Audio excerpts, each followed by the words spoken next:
Well, what day of the week is it? Monday? So we're not even a weekend. We're not even a weekend. That's crazy. That is incredible. Feels like we're a month and a half in. We're not even a weekend to two-a-days. The dog days are here. They're getting hard. They're getting tired, and so am I. And but I really like our team. We're going to be very different. Obviously, you don't lose a Lauren Matthews. You don't lose a Katie Eisenbarger, and your team not look different.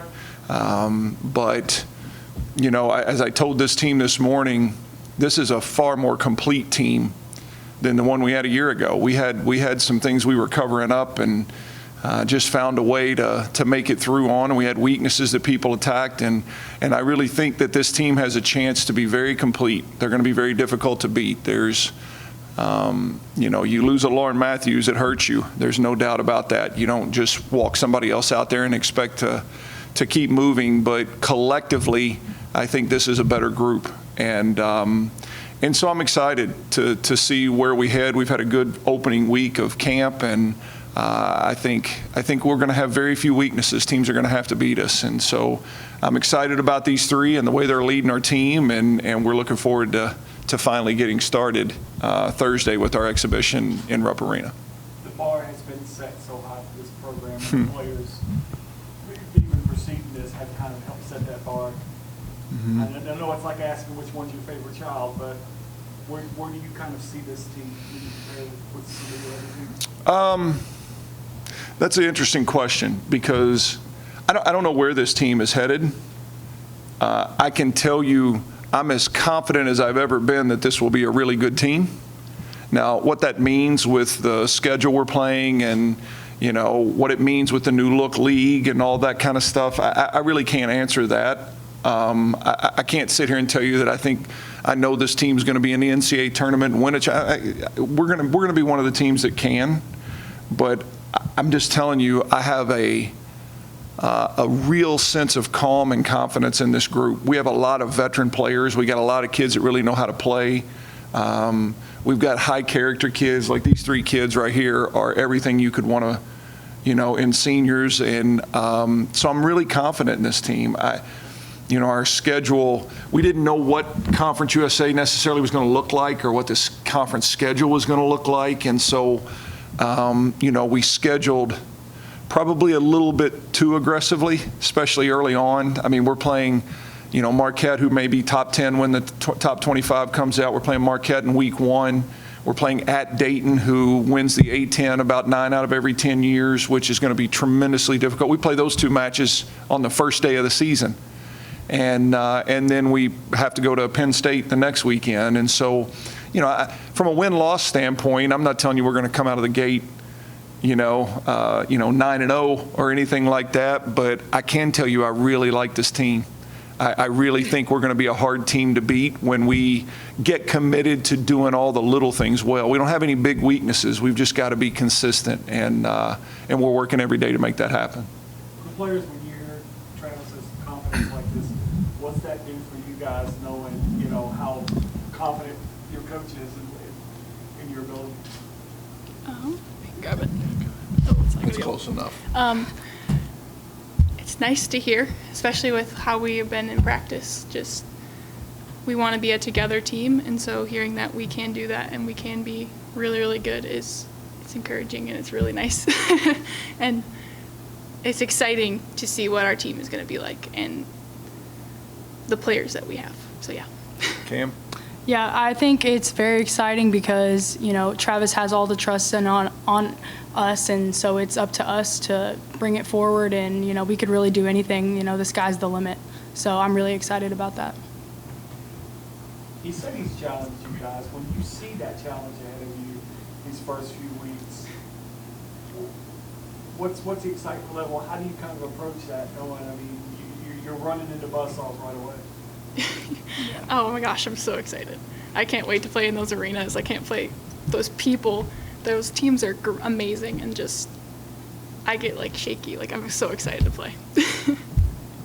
Yeah, you don't have to worry about Paige Briggs on those days. Yeah. But I say all the time, I don't worry. Those matches don't make me nervous because as I say all the time, like if you're a competitor, those are the ones you look forward to. Like I don't have to give a great pregame speech before a lot of the matches we're going to play in our non-conference schedule. Those are the games that great players want to play in.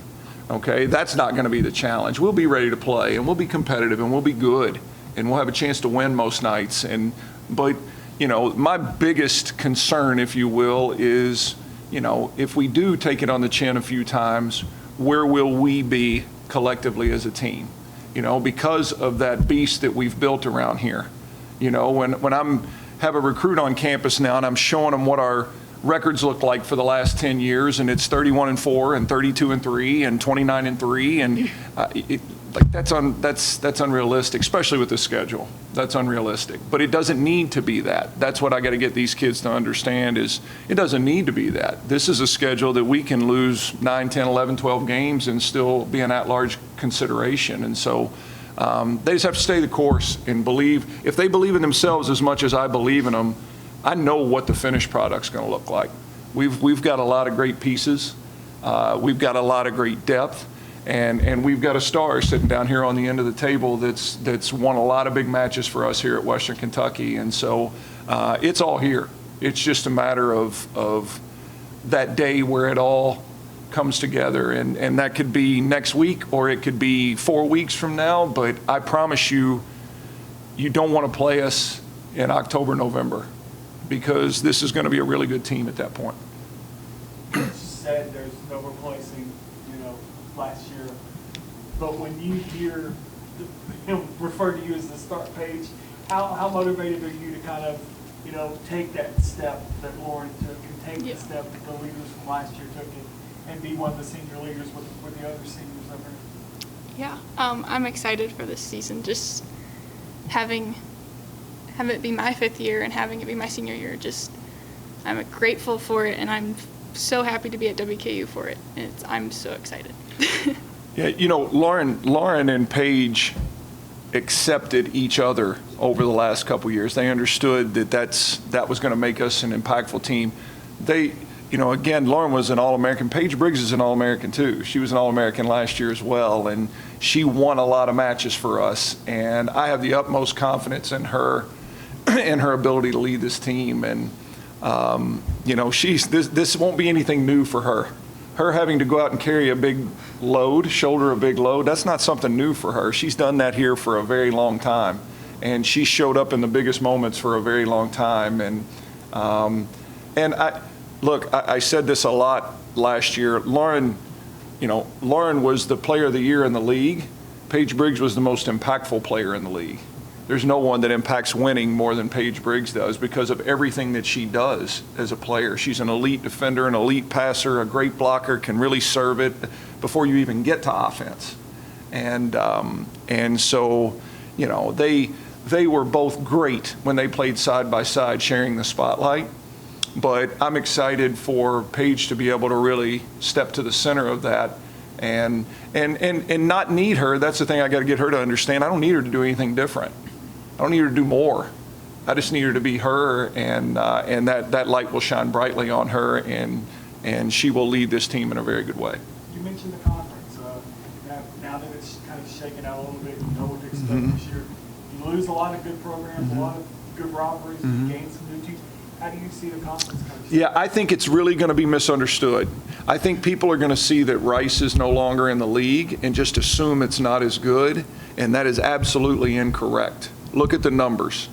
If you take the teams that are coming in and their RPI versus all the teams that departed and their RPI, even with Rice included, our league overall is going to be a stronger league in volleyball. There are some very good volleyball programs coming into this league. And, you know, there's no top 25 team currently, you know, other than, you know, like Rice was. But the overall health of the league is tremendous. I mean, the Liberty can really play, and Jacksonville State can look at what they've done. Liberty, New Mexico State, Jacksonville State. Look at the teams. You know, Kennesaw in another year. These are all high-level volleyball programs that win at a high level. And so the league, there's going to be this perception because Rice is gone, because it's been Western Kentucky and Rice and Western Kentucky and Rice, and there's going to be a perception that, oh, well, you know, it's going to be down, and nothing could be further from the truth. UTEP is a team that's gotten better every single year. They're slowly sneaking up on Western Kentucky and Rice, and they were as good as anybody. They had some injury issues at the end of the year last year that hurt them, but this league's going to be difficult. Coach, you have a really cool opportunity going, to Lexington, Mhm. exhibition, a big-time arena. Mhm. Like, how exciting is it for you and your group of Michigans? Yeah, it's going to be fun. You're looking to break up the monotony a little bit of two-a-days. And look, I'm a Kentucky kid. I grew up in the state, and, to play volleyball in Rupp Arena is a cool thing. Like, I'll even look around a little bit while I'm in there because, I went to Kentucky basketball games a few times when I was a little boy, and I know the vastness of that arena and the history of that arena. And, with them renovating Memorial and playing in Rupp Arena this year, it's a cool opportunity. And so it's going to be cool to go in there knowing the history in that building. There's been not only all of the Kentucky basketball history, but there's been Final Fours in that arena. There's been, there's a lot of history there.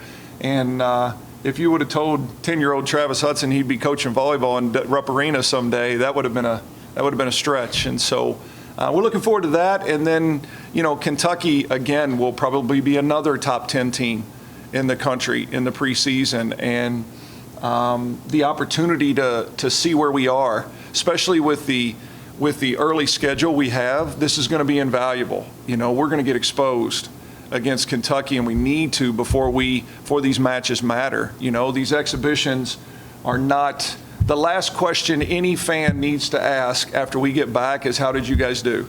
Because it really – like, if it's going well, I'm going to change things so we can work on something else. If it's going – it's just a chance – I'm really, as you probably know, I'm really good friends with Craig Skinner, the coach at Kentucky, and so it'll even be cooperative in ways, where we're trying to help each other work against things and stuff, because this is all just a glorified practice. It's not, if we beat Kentucky, look, there's a good chance we're going to see each other again in December. It's happened a bunch lately, and it'll really matter then. And I'll never forget, and Craig talks about this too, we went up there for an exhibition several years ago and absolutely got embarrassed, run out of the gym in that, and then fast forward 4 months later, and it was that epic 5-set loss that we had in Alyssa Kavanaugh and Jess's senior year. And it's about building to that moment, and so we're looking forward to the opportunity to play against a really high level program and just see where we are and what we got to continue to get better at. You've mentioned it a couple times. Obviously, Paige has done some phenomenal things in her career, but no great team is without the people that help build that depth, of which you have two of them sitting right on each side of you. So when you look at the contributions that players like Shannon and Cam have made over their career, how important have they been to the overall arc of this team and what's made them so successful? Well, I say this all the time. Playing time is all relative. Shannon Keck's a really good volleyball player, and she has been. Okay, she's been playing behind 2 all-conference and all-American middles, and so don't judge people by whether they're on the court. It's all relative. It's all relative. Everybody thinks I do a good job coaching around here, but I bet you could find a handful of coaches that could step in and do a way better job, and I'd be looking for work. It's all relative, and the thing that's most important to me about these kids is who they are in our program. They're kids that bring it every day. They work hard every day. They're good, but they're selfless. They do what's best for our program every day. They want us to, because we talk about it at the beginning of the year. We either all win a ring or nobody does. Okay, and the contributions of Paige Briggs are no more important than the contributions of whoever's the 13th player on our team. Okay, it's just a different role, and all those pieces have to fit. Okay, all of those pieces have to fit together to have a championship culture. And these kids know what the culture here is about. And I have no doubt that we'll have great leadership no matter what we face this year.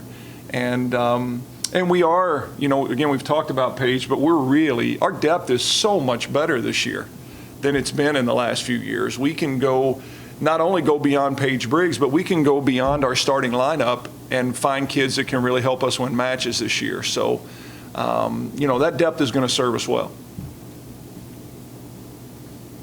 How did Tyler do? Thanks for asking. He did great. There was 131 boats in the national championship, and they were sitting 23rd after day one. And you have to finish in the top 12 to make the weekend, so they had to really go for it in that second day, take some chances. Had a little bit of bad luck, did not make the cut. I think they finished 43rd or something like that out of 100, like top third in the nation. And really awesome experience for them. Put themselves in a position after day one to have a chance to qualify for the final grouping, and was a really great experience. And I know he would want to. He's so grateful to everybody in the community that sponsored them and helped them get down there. That is not a cheap experience.